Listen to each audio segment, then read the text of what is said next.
Salah. Laki-laki jawab lagi, benar Rasulullah, saya hafal ijazul mah. Terus kata Rasulullah, itu seberapa Al-Quran. Maka Rasulullah bersabda lagi, nikahlah kamu dengan mas kawin hafalan Quran. Jadi saking mudahnya Islam memberikan syariat, Rasulullah memberikan syariat, nikah itu nggak harus mewah, nggak punya mas kawin, paling tidak kalau memang hafal Quran, udah jadi mas kawin tuh, hafalan Quran. Orang tua dulu kan gitu Pak. Ya. Punya mas kawinnya apa? Fatihah, ada mas kawinnya baca surah Al-Baqarah. Mas kawin Al-Baqarah dia tuh udah baca kunci sampai tuntas. Jadi intinya apa? Nah, intinya adalah bahwa Al-Quran itu punya keistimewaan cukup luar biasa. Cukup luar biasa. Baik teman-teman, saudara sekalian, kita tidak bahas lebih jauh masalah fadilah dari surat Al-Zalzalah. Cuma kita yakin dan percaya Rasulullah masih kabar bahwa siapapun yang hafal Al-Quran dan hal ini tidak zilzilatil ardi zilzalaha, kita bahas ini, Al-Zalzalah itu sebanding dengan seperempat Al-Quran, setengah Al-Quran, paling tidak seperempat dari Al-Quran. Artinya apa? Artinya kalau kita baca surat ini, maka kita dapat pahala sama dengan baca 1/4 Al-Quran. Ya, itu fadilahnya. Dan lebih bagus lagi jika surat ini dibaca di dalam sholat. Makanya di dalam pada kalangan ulama-ulama itu, atau ulama-ulama dulu, mereka mengajarkan lebih baik baca satu surat penuh walaupun sedikit daripada panjang dan tuntas suratnya. Untuk salat wajib ya, salat wajib. Kalau salat sunat terserah ya. Atau kalau salat sendiri terserah, mau sepanjang apapun monggo silakan. Kalau salat sendiri, tapi kalau salat berjamaah upayakan lihat jamaah bersama. Yang itu lihat waktunya. Jangan sampai salat maghrib yang waktunya sebentar kita baca surat yang panjang. Karena sudah kepotong kita salat qobliyah 10 menit. Kan gitu kan? Kepotong qobliyah, kepotong kita qomat dan sebagainya, khawatir karena maghrib waktunya sedikit, maka untuk sholat maghrib bacalah surat-surat pendek, jangan terlalu panjang ya. Baca paling tidak ya bacanya mulai dari atau ke bawah deh, gitu kan. Mau baca lafum, mau baca apa terserah. Maka sekarang kita sudah tahu nih, ada beberapa surat Al-Quran yang memiliki fadilah cukup besar. Pilihlah surat-surat yang menurut kita, yang menurut Rasulullah itu memiliki pahala yang cukup besar. Gitu ya. Baik teman-teman sekalian, sekarang kita bahas sedikit tentang makna kandungan di dalam surat Al-Zalzalah. Sesuai dengan tujuan kajian kita adalah tafsir Al-Zalzalah. Bismillahirrahmanirrahim. Idza zalzilatil ardu zilzalaha wa akhrajatil ardu asqalaha wa qala al-insanu ma laha yawma idzin tuhadditsu akhbaraha anna rabbaka wa'alaha yawma idzin yasdurun nas ashtatan liyaraw a'malahum faman ya'mal mithqala dzarratin khairan yarah wa man ya'mal mithqala dzarratin syarran yarah. Ayat ini dulu berkaitan gini, dulu ada sahabat yang mau beramal itu enggan beramal. Kenapa? Karena dia tidak mampu bersedekah seperti hanya yang lain, karena dia orang miskin, nggak punya apa-apa ya, maka dia enggan bersedekah. Ada juga sahabat ya yang enggan bersedekah karena dianggap terlalu ringan, mau yang gede-gede aja gitu kan. Dan juga sebagian sahabat ada sering melakukan dosa-dosa karena dianggap dosa-dosa kecil, maka cuekin aja tuh. Maka di ayat disebutkan kan, fama yaman mithqala dzarratin khairan yarah wa man yaman mithqala dzarratin syarran yarah. Nanti kita bahas lebih jauh ya masalah ini. Baik, bismillahirrahmanirrahim. Idza zilzilatil ardu zilzalaha.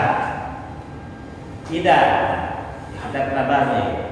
Allah Subhanahu wa taala jika menggunakan kata idza di dalam Al-Qur'an, idza itu artinya kan apabila, jika.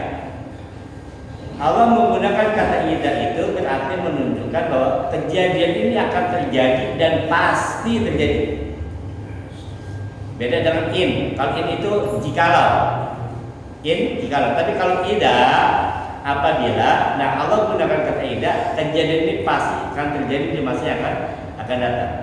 Itu rumus di dalam kita menafsirkan Al-Qur'an. Idza zulzilatil ardu zilzalaha, apabila bumi digoncangkan dengan goncangannya yang dahsyat. Dan di sini menggunakan kata zulzilah. Zalzala yuzalzilu, arti goncangan. Kalau zulzilah itu mabni majhul, maka diguncangkan. Apabila bumi diguncangkan dengan guncangan yang dahsyat. Nah, teman-teman, guncangan ini, gempa ini tidak seperti biasanya yang biasa kita jumpai. Seperti di Jepang gitu kan, yang luar biasa gempanya, atau tsunami luar biasa. Kalau guncangan yang selama ini sering kita dapati, entah yang sekarang maupun yang telah lalu, itu nggak ada apa-apanya. Itu guncangan skala kecil. Tapi di ayat ini Allah menggunakan kata ardu, artinya bumi. Jadi yang digoncang itu seluruh bumi. Kalau hanya lokal, maka Allah tidak gunakan kata ardu, bisa kata lain, bisa Korea artinya kampung.